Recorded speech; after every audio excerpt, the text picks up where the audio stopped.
Sabi nila dapat tanggapin namin ang realidad na dapat kaming magbayad sa mga pambabatas kung gusto po namin magpatuloy na magkaroon ng project sa gobyerno. Kung hindi, binabala nila na matatanggal na sa listahan ang kumpanya namin at hindi na makakakuha ng kahit anong proyekto. Hindi namin ginusto kailanman na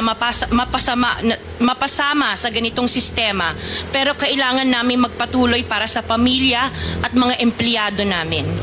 Dahil sa aming paglaban sa mga tiwaling bidding, maraming beses naming naranasan na ma-disqualify ng Bids and Awards Committee ng DPWH na hawak na mga mambabatas na nagpondo sa proyekto. Dahil naiipit na ang aming negosyo, lumulubog na kami sa lumalaking utang ng kumpanya at peligro sa buhay ng aming pamilya. Napilitan kaming makisama sa kalakaran kahit labag sa aming kalooban.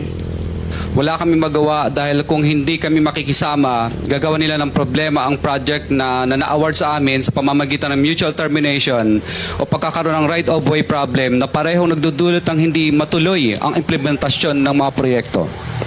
Matapos naming manalo sa mga bidding, may mga opisyal mula sa DPWH ang lumalapit sa amin para humingi at kumuha ng bahagi niya sa halaga ng proyekto. Ang hinihingi nilang porsyento ay hindi bababa sa 10% at umaabot pa sa 25% na naging kondisyon upang hindi maipit ang implementasyon ng kontrata. Ito ay binibigay namin sa kanila ng cash. Ang bawat transaksyon ay may karampatang voucher at ledger na nagsasaad ng mga araw at kung kailan nila ito natanggap. Ilan sa kanila ay sina